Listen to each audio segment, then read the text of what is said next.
Hello everyone, I hope आज 24 जुलाई 2025 है। और आज के करंट अफेयर्स में जो एमसीक्यूज़ बने उन्हें हम लेके आए हैं, और बहुत अच्छे एमसीक्यू आज आए हैं। खासतौर पे जैसे फिनेंशियल इंक्लूजन इंडेक्स जो आरबीआई पब्लिश करता है, उस पर चाहे एमसीक्यू हो। इसके अलावा अगर आप देखोगे, चंद्रशेखर आज़ाद पर एचएसआरए पर एक टॉपिक आया हुआ था, तो उस पर एमसीक्यू बना है। भारत एनसीएक्स इंडेक्स पर बना है, हॉर्नबिल पर बना है। इसके अलावा ग्लेंक्स 2025 पर, कर्नाटक का सर्वे पर। साथ ही अगर आप देखोगे एफडीआई की जो अभी कम हुई है, ड्रॉप हुआ एफडीआई में, तो उसके बारे में स्टैटिक टॉपिक भी देखेंगे। पाइका रिवोल्ट को लेके भी एमसीक्यूज बने हैं। तो इन सभी का स्टैटिक टॉपिक यहाँ पर सिर्फ ऐसा नहीं कि आपको 15 मिनट में सही आंसर बता दिया जाएगा। We will also discuss in the depth, like जैसे एच आर ए एक अदर पार्टी है, कब इस्टेब्लिश किया गया था, what was the purpose of that party, and जो भी स्टैटिक चीज़ें हैं देखें। करते हैं पहले क्वेश्चन की। और पहला क्वेश्चन किस बारे में, यहाँ पर फिनेंशियल इंक्लूजन इंडेक्स के संबंध में है। ठीक है। अगर हम बात करें फिनेंशियल इंक्लूजन इंडेक्स, यहाँ पर आप देखोगे क्या प्रश्न बात कर रहा है, स्टेटमेंट आप देखो। It is release quarterly by the RBI. तो ये तिमाही क्वार्टरली जारी होता है आरबीआई द्वारा। तो यह स्टेटमेंट अगर आप देखोगे, पहला स्टेटमेंट यहाँ पर गलत है। ठीक है, पहला स्टेटमेंट यहाँ पर गलत है, ये तिमाही जारी नहीं होता है। बताते हैं आगे। It include data from postal banking and insurance sector. तो ये पोस्टल बैंकिंग डाटा और इंश्योरेंस सेक्टर को इंक्लूड करता है, ये तो बात सही है। तीसरा, it index scale range from 0 to 100। अब सबसे पहले जानना ये जरूरी है कि आखिर एफआईआई होता क्या है।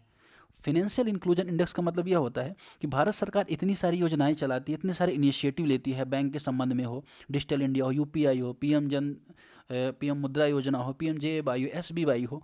तो सॉरी, तो इन योजनाओं का लाभ लोगों को मिल पा रहा है कि नहीं मिल पा रहा है, उनका इंक्लूजन हो रहा है नहीं हो रहा है, ये आरबीआई मेजर करता है। और इसको मेजर करने के लिए आरबीआई क्या करता है, इसको 2021 से आरबीआई ने स्टार्ट किया। तो फ्रॉम 2021 ये स्टार्ट हुआ। बेस ईयर क्या रहता है इसका, 2017 को बेस ईयर माना जाता है, और देखा जाता है कि 2017 के कंपेयर में प्रेजेंट में कितना फिनेंशियल इंक्लूजन हुआ है। ठीक है। साथ ही इसे 0 to 100 में मेजर किया जाता है, इंडेक्स एक होता है कि 0 to 100 में कितना अभी बढ़ पाया है। ठीक है, फिनेंशियल इंक्लूजन। तीसरा, यहाँ पे 3 इसके कंपोनेंट्स होते हैं, डायमेंशन होते हैं। पहला है एक्सेस, मतलब वित्तीय सेवाओं की, वित्तीय इंक्लूजन की पहुंच कितनी हुई है, बैंकिंग शाखाएं कितनी खुली हैं, एटीएम कितने खुले हैं, ये। दूसरा, यूजेस, सिर्फ खुले ही हैं या उनका यूज हो रहा है, खाता कितना यूज हो रहा है, ट्रांजेक्शन हो रही है कि नहीं हो रही है, लोग लोन ले पा रहे हैं, पीएम मुद्रा योजना एक लोन ले पा रहे हैं नहीं ले पा रहे हैं, डेबिट कार्ड क्रेडिट कार्ड का यूज हो रहा है, तो ये यूजेस। तीसरा है क्वालिटी, फिनेंशियल लिटरेसी कितनी बड़ी है, कंज्यूमर का प्रोटेक्शन कितना बड़ा है, कोई ग्रीवेंस है तो उसका रिड्रेसल मैकेनिज्म है कि नहीं है। तो ये सारी चीज़ों को मेजर करता है। तो इसका सही आंसर क्या हो जाएगा, 2 और 3। तो आरबीआई करता है, 2017 से कर रहा है। 2021 अगर आप देखोगे, 2021 में पहली बार लाया गया था। बेस ईयर आपने यहाँ पर देख लिया। ठीक है, ये चीज़ आपने यहाँ पे याद रख ली। इसके अलावा अगर आप देखो कुछ योजनाएं भी, जैसे पीएम जन धन योजना 2014 में शुरू हुई थी। इसके अलावा अगर आपने प्रधानमंत्री सुरक्षा बीमा योजना, प्रधानमंत्री सुरक्षा बीमा योजना, अब इनका कभी स्टार्टिंग ईयर है, कभी कभी पेयर्स में आता है, तो 2015 में स्टार्ट किया गया था। अटल पेंशन योजना को कब से स्टार्ट किया, 2015 में ही। मुद्रा योजना भी 2015 में शुरू की गई थी। स्टैंड अप इंडिया इससे संबंधित है, 2016 में शुरू की गई थी लोन देने के लिए खास तौर पे। इसके अलावा अब देखो डिजिटल इंडिया है, इंडियन पोस्ट पेमेंट बैंक है, 2018 में शुरू किया गया था। तो अगर मेंस में भी क्वेश्चन आता है तो इतने अगर आपने एग्जांपल दे दिए तो आसानी से आप आंसर्स लिख सकते हैं। चैलेंजेस आपको पता है सभी के। ठीक है, तो ये हमने सारी चीज़ें यहाँ पर देख ली। आगे हम बात करेंगे अगले क्वेश्चन में। अगला क्वेश्चन यहाँ पे वही बात कर रहा है, 3 कंपोनेंट पैरामीटर्स के बारे में बात कर रहा है, जिनकी मैंने यहाँ पे चर्चा कर ली। Access, usages and quality, these are the dimension of the financial inclusion index that is published by Reserve Bank of India. Reserve Bank of India के बारे में अगर आपको नहीं पता हो तो 1934 में एक्ट बना था, है ना। उसके बाद 1935 में इसको इस्टेब्लिश किया गया, और 1949 में इसको नेशनलाइज किया गया, और राष्ट्रीयकरण इसका किया गया 1949 में। क्वेश्चन नंबर 3 यहाँ पे बात कर रहा है, which revolutionary group did Chandrashekhar Azad help reorganise into HSRA. तो एचएसआरए को कौन से ग्रुप को उन्होंने रीऑर्गेनाइज किया था, तो देखिए हिंदुस्तान रिपब्लिकन एसोसिएशन था। आई थिंक 1924 में इसको बनाया गया था, है ना। अशफाकुल्ला खां, आराम प्रसाद बिस्मिल, बहुत सारे मेंबर्स इसमें थे। बाद में अगर आप देखेंगे गिरफ्तारी हो जाती है, और 1928 में इसको रीऑर्गेनाइज किया जाता है, इसको एचएसआरए बनाया जाता है, जिसमें भगत सिंह जैसे महत्वपूर्ण सदस्य भी थे। अब अगर हम बात करें अदर जो पार्टी हैं, जैसे अगर आपने देखा होगा गदर पार्टी के बारे में यहाँ पे दिया हुआ था। गदर पार्टी को कब इस्टेब्लिश किया गया था, 1913 में इसको इस्टेब्लिश किया गया था। ठीक है, सैन फ्रांसिस्को में यूएस में इसको इस्टेब्लिश किया गया था। लाला हरदयाल के बारे में आपने सुना होगा, सोहन सिंह भकना के बारे में आपने सुना होगा। इसके अलावा करतार सिंह सराभा के बारे में आपने सुना होगा। तो इन लोगों ने मिलकर ये पार्टी को बनाया था, ठीक है। HRA जो बना था 1924 में, तो मैंने जैसा कि आपको नाम बताया, उसमें राजेंद्र लाहिड़ी का भी नाम इंपॉर्टेंट है। उसका पर्पज़ ये था कि ब्रिटिश राज को उखाड़ फेंकना है, ठीक है ना। और 1925 में HRA है, इसने 1925 में एक महत्वपूर्ण एक्टिविटीज़ की थी जिसको कहा जाता है क्या, काकोरी कांड। काकोरी कांड में उन्होंने ट्रेन लूटी थी, खासतौर पे सरकारी खजाने से भरी ट्रेन लूटी थी। बाद में यही पार्टी HSRA में बदल जाती है, ठीक है, ठीक है। आगे इसके अलावा और कौन सा है, अनुशीलन समिति के बारे में यहाँ पे देखा। तो अनुशीलन समिति जिसे 1905 में इस्टेब्लिश किया गया था, बेसिकली बनाया गया था इसे 1902 में ही, लेकिन बाद में 1905 में इसको प्रॉपरली इस्टेब्लिश किया गया। और प्रमथ कुमार मित्रा, PM मित्रा इसके प्रोमिनेंट मेंबर थे। इसके अलावा SN टैगोर भी इससे जुड़े हुए थे, सुरेंद्रनाथ टैगोर, और घोष बंधु अरविंद घोष और बारिंद घोष भी ये जुड़े हुए थे, खासतौर पे बंगाल में देशभक्ति फैलाना, है ना। 1908 में इन्होंने क्या किया था, 1908 में किंग्सफोर्ड जो की हत्या का प्रयास भी किया था, जिसे अलीपुर षड्यंत्र के नाम से जाना जाता है, जिसमें प्रफुल्ल चाकी, खुदीराम बोस का भी नाम आया था। तो ये काफ़ी डिटेल से हमने देखा। अगर आपने नोट्स बनाया है, नहीं बनाया तो आप इसे बना लें, क्योंकि ये बहुत इंपॉर्टेंट टॉपिक है, UPSC में या अदर एग्जाम में लगातार पूछता रहता है। Next question we will talk about Bharat NCS was organise by. तो भारत NCX किसके द्वारा ऑर्गेनाइज किया जाता है, तो national security council secretariat, national security council secretariat द्वारा भारत NCX को ऑर्गेनाइज किया जाता है, ठीक है। ये चीज़ आपको यहाँ पे याद रखनी है। तो क्वेश्चन नंबर 4 का आंसर क्या हो जाएगा, C। नेक्स्ट क्वेश्चन की तरफ बढ़ेंगे, बात करेंगे the newly announce hornbill conservation centre. तो हॉर्नबिल जो संरक्षण केंद्र हाल में इसको कहाँ पे शुरू किया गया है, इसका सही आंसर क्या होगा, पश्चिमी घाट। पश्चिमी घाट की लोकेशन आपको पता है, अगर ये भारत का मैप है तो ये वेस्टर्न घाट्स है, जहाँ पे बारिश सदाबहार वन पाए जाते हैं। इसके अलावा बहुत सारे नेशनल पार्क हैं, अगर आपने नाम सुना होगा, है नीलगिरी है, इसके अलावा अगस्थामलाई है, बहुत सारे नेशनल पार्क यहाँ पे आपको मिलेंगे। और इस पर 2 कमेटी भी बनी थी। एक कमेटी कस्तूरी रंगन कमेटी बनी थी, कस्तूरी रंगन कमेटी, जो एजुकेशन में भी बनी है और इसमें भी बनी थी, कि वेस्टर्न घाट्स का जो वाइल्ड लाइफ है उसको कैसे प्रिजर्व करना है, कितने % कितना डेवलपमेंट होना चाहिए, क्योंकि केरला वगैरह में फ्लड लगातार आ रहे थे। दूसरी कमेटी का नाम मुझे एग्जैक्टली याद नहीं आ रहा है, तो अगर आपको पता हो तो आप कमेंट में ज़रूर बताएं, ठीक है। ये बात हो गई। तो इसका सही आंसर क्या हुआ, जो नया हॉर्नबिल कंजर्वेशन सेंटर है वो इस्टेब्लिश हो रहा है कहाँ, वेस्टर्न घाट्स में, ठीक है। आगे हम बात करेंगे ग्लेक्स 2025 के बारे में। अब ये ग्लेक्स क्या है, ग्लोबल स्पेस एक्सप्लोरेशन कॉन्फ्रेंस 2025। तो ग्लोबली जो स्पेस एक्सप्लोरेशन के संबंध में एक कॉन्फ्रेंस बनाई गई, आयोजित की गई, कहाँ भी आयोजित की गई, न्यू दिल्ली में, न्यू दिल्ली में। तो एक ये MCQ बनता है, कहाँ आयोजित की गई, दिल्ली में भी। कहाँ की गई, तो यशोभूमि दिल्ली में, यशोभूमि नामक स्थान पर यह आयोजित की गई, ठीक है। इसके अलावा अगर हम बात करें, इसरो है, इसरो ने पार्टिसिपेट किया इसमें। दूसरा ASI astronautical society of India है, इंटरनेशनल एस्ट्रोनॉटिकल फेडरेशन है, इन्होंने पार्टिसिपेट किया। और वेरियस कहते हैं कि लगभग 36 देशों ने इसमें पार्टिसिपेट किया, ठीक है। और इसका पर्पज़ क्या था, कि जो स्पेस रिलेटेड एक्टिविटी है उसको बढ़ावा देना, जॉइंटली काम कर पाना। तो यहाँ पे MCQs क्या बन रहे हैं, it was jointly organise by ISRO and IAF, that is absolutely right. मैंने आपको बताया इसरो और IAF इन दोनों ने इसे ऑर्गेनाइज किया था। दूसरा, it was held in Yashobhoomi, यह भी स्टेटमेंट यहाँ पे सही है, 30+ देशों ने शामिल हुए।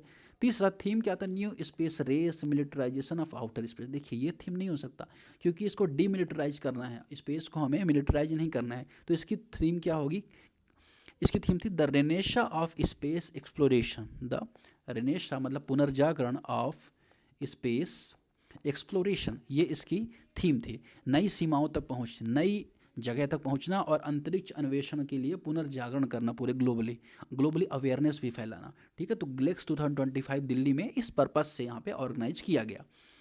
क्वेश्चन नंबर 7 बात कर रहा है यहाँ पर किसके बारे में, which of the following statements is the correct about the Karnataka caste survey. Karnataka caste survey के संबंध में आपको सही स्टेटमेंट बताना है। It is second such survey being conducted in Karnataka after 2024 Kantharaj commission report. तो जो कंथराज आयोग था उसके बाद ये दूसरा सर्वे है, तो ये बात यहाँ पे सही है। तो कमेटी किससे संबंधित है, कंथराज कमीशन, यह भी इंपॉर्टेंट हो जाता है, आपको पता चल गया। दूसरा, the 2015 report was rejected by being outdated and manual in nature. तो इस वजह से इसे रिजेक्ट किया गया था, मैनुअल नेचर में थी और आउटडेटेड थी, यह भी स्टेटमेंट सही है। तीसरा, the current survey is limited only schedule caste and schedule tribe, that is wrong. ऐसा नहीं है, शेड्यूल कास्ट शेड्यूल ट्राइब तो ये लिमिटेड नहीं है। तो तीसरा स्टेटमेंट यहाँ पे एलिमिनेट कर देंगे आप, तो 1 और 2 जो आंसर है वो यहाँ पे आ जाएगा, ठीक है। इसके अलावा अगर हम बात करें जो कास्ट सर्वे है, तो अब मैं आपसे क्वेश्चन पूछूंगा कि सबसे पहला जो कास्ट सर्वे है कब हुआ था, या पहली बार कब हुआ था सेंसस, ये आपको बताना है। तो आप यहाँ पे कमेंट करके बता सकते हैं कि जो पहला सर्वे है या कास्ट सेंसस है कब हुआ था। इसके अलावा अगर आपने देखा होगा या आपने एंसेंट सॉरी मॉडर्न हिस्ट्री पढ़ी होगी, तो आपको मिला होगा 1872 का टाइम। 1872 का टाइम अगर आप आएंगे तो आपको क्या मिलेगा कि लॉर्ड मेयो और लॉर्ड रिपन ने इनमें सबसे ज़्यादा योगदान दिया। Lord Mayo, Lord Ripon. तो 1872 पहली बार हुआ, फिर 1881 से लेके लगातार हर 10 साल में कास्ट जो सेंसस है लगातार होने लगा था। और इसके अलावा जो सेंसस होने लगा था 1931 में, सबसे जो लास्ट कास्ट सेंसस हुआ था तो 1931 में हुआ था, जहाँ जाति के आधार पर क्या किया गया था, जनगणना को बताया गया था। ठीक है, ये चीज़ आपको यहाँ पे याद रखनी है। उसके अलावा ठीक है, तो यहाँ पे ये हुआ। अगला क्वेश्चन बात करेंगे, which two dominant communities oppose the 2015 का survey in Karnataka demand for fresh survey. तो किस कम्युनिटी ने अपोज किया है, तो दो कम्युनिटी आपको यहाँ पे याद रखा, वोक्का लिग्गा और वीर शैव लिंगायत। इन पर यूपीएससी ने क्वेश्चन पूछा है, वीर शैव और लिंगायत के संबंध में कहाँ से संबंधित हैं, किस एरिया संबंधित है, तो ये चीज़ आपको यहाँ पे याद रखना है। तो ये कहाँ से हैं, कर्नाटका से हैं, तो ये दोनों ट्राइब। ठीक है, नेक्स्ट क्वेश्चन बात करेंगे, 9 नंबर क्वेश्चन है, consider the following statements regarding India's FDI trend. अभी क्या रिपोर्ट आई है कि जो इंडिया में एफडीआई है वो कम हुआ है, इस बार ड्रॉप हुआ है। उसके बारे में यहाँ पे स्टेटमेंट है कि net FDI inflow dropped by over 95 compare to May 2025। तो मई की तुलना में इसमें गिरावट आई है यहाँ पर। दूसरा, one of the reason for decline व increase repatriation by foreign investor. गिरावट के कारण विदेशी निवेशक द्वारा पूंजी की वापसी। अब एफडीआई के बारे में जानना जरूरी है, हो सकता है इस पर क्वेश्चन नंबर, लेकिन एफडीआई आपको पता होना चाहिए कि जब कोई विदेशी कंपनी या कोई इन्वेस्टर भारत में किसी कंपनी पर इन्वेस्ट करता है लंबे समय के लिए, लगभग 10% के आसपास इन्वेस्ट करता है, ठीक है, तो उसे एफडीआई माना जाता है। ठीक है, अब एफडीआई के संबंध में अगर आप देखें तो ये पॉलिसी कौन बनाता है, एफडीआई की पॉलिसी कौन बनाता है, डीपीआईआईटी बनाता है, डीपीआईआईटी। ठीक है, डिपार्टमेंट ऑफ इंटरनल ट्रेड। ठीक है, तो ये विभाग बनाते हैं, जो किस मंत्रालय के अंतर्गत आता है, ministry of commerce and industries के अंतर्गत आता है। ठीक है, अब जो एफडीआई आता है ना, एफडीआई के दो रूट होते हैं। एफडीआई के दो रूट, एक तो होता है ऑटोमेटिक रूट, ऑटोमेटिक, दूसरा होता है गवर्नमेंट रूट या दिल्ली रूट कहा जाता है। ऑटोमेटिक रूट का मतलब डायरेक्टली कोई कंपनी भारत में डायरेक्ट निवेश कर सकती है। गवर्नमेंट रूट में कुछ कंपनियां हैं, कुछ देश हैं, कुछ सेक्टर्स हैं जहाँ पर गवर्नमेंट की परमिशन चाहिए होती है इन्वेस्टमेंट करने के लिए। ठीक है, ये चीज़ आपको यहाँ पे याद रखना है। अगर हम बात करें कि सबसे ज़्यादा एफडीआई किस सेक्टर में आता है, तो अगर आप बात करेंगे सर्विस सेक्टर में भारत में सबसे ज़्यादा एफडीआई आता है। आपको पता है कि इतनी सारे सर्विस सेक्टर हब बन चुका है भारत, जीडीपी में लगभग 56% के आसपास योगदान देता है सर्विस सेक्टर। तो सबसे ज़्यादा यहाँ पे आता है कंप्यूटर, सॉफ्टवेयर इंजीनियर, टेलीकम्युनिकेशन, फिर कंस्ट्रक्शन पर आता है। अगर मेजर सोर्सेज की बात करें तो मेजर सोर्सेज कौन से हैं, जैसे सिंगापुर है सबसे बड़ा सोर्स एक, तो फिर मॉरिशस है, मॉरिशस के अलावा यूएई है, यूएसए है, नीदरलैंड है, ये सबसे बड़े सोर्स हैं किसके, एफडीआई के। ये चीज़ आपको यहाँ पे याद रखनी है। ठीक, अगर हम बात करें यहाँ पर एफडीआई के संबंध में, अगर हम बात करें तो आई थिंक मुझे ईयर एग्जैक्टली याद नहीं आ रहा है, न्यू एफडीआई जो पॉलिसी जब आई थी, तो आप इसे एक बार चेक कर लीजिएगा। तो ये सारी चीज़ें हमने एफडीआई के बारे में जान ली। हाल में क्या हुआ, एफडीआई का ट्रेंड, एफडीआई में क्या है, तो थोड़ा सा गिरावट आई है, जिसके बारे में यहाँ पे चर्चा हो रही थी आर्टिकल में। ठीक है, तो ये हमने क्वेश्चन 9 के बारे में देख लिया है। इसके अलावा कुछ और फैक्ट्स अगर हम लोग देखना चाहेंगे इसके बारे में, एफडीआई के बारे में, तो हम लोग यहाँ पे देख सकते हैं। जैसे अगर आप देखें कि जो एफडीआई है उसके संबंध में अगर आप देखो, तो FDI as the global GDP has fallen 2%, too much lower than today. इसके अलावा अगर आप देखो इंडिया केस में लगभग अगर आप देखो तो 30.35 बिलियन डॉलर के आसपास एफडीआई का वो था, लेकिन इस बार थोड़ा सा गिरावट देखने को मिली है। ये जो गिरावट है ना, अगर आप देखोगे 2010 के आसपास तो लगातार बढ़ा था, उसके बाद थोड़ा थोड़ा कहीं ना कहीं परसेंटेज में कमी आई, खासतौर पे जब ग्लोबल जीडीपी से उसको हम कंपेयर करते हैं उसके संबंध में। तो ये चीज़ थोड़ा सा आपको यहाँ पे याद रखनी है। आगे हम बात करेंगे पाइका रिवोल्ट के संबंध में, consider the following statements regarding the Paika rebellion of 1817। तो पाइका विद्रोह, it was led by the traditional militia of the Gajapati rulers of Orissa.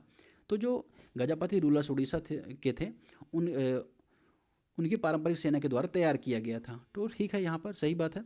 दूसरा, the rebellion was triggered by British acquisition of Khurda and land related governance. तो यह विरोध खुर्दा जो शासक थे, खुर्दा जो ज़मीन थी वहाँ पर क्या किया था, ब्रिटिशर्स ने अधिग्रहण कर लिया था, जिसके बाद यह जो रिवोल्ट है देखने को मिला था, कौन सा, पाइका। ठीक है, इसके अलावा तीसरा, it was confined to coastal Andhra Pradesh and had no significance spread in Orissa.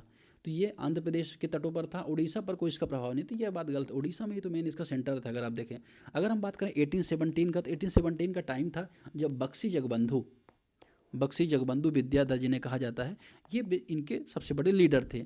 अब अगर हम बात करें पाइका होते कौन थे, तो उड़ीसा के पारंपरिक जो भूमिहीन जो मिलिशिया थे वो हुआ करते थे, ठीक है, जो राजा को सेवाएं दिया करते थे युद्ध के समय में, ठीक है ना, या गवर्नेंस से रिलेटेड भी सेवा देते थे। इसके बदले राजा इनको ज़मीन देता था, और वो ज़मीन टैक्स फ्री होती थी, जहाँ पर वो खेती कर सकते थे आसानी से।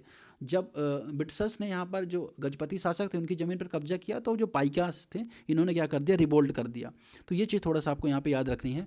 1877 से पहले अगर हम बात करें, 1877 तो विवाद में है, और इसे भारत का पहला स्वतंत्रता संग्राम भी माना जाता है। तो कहाँ संबंध है इसका, उड़ीसा संबंधित है। तो ये चीज़ आपको यहाँ पे याद रखनी है, ठीक है।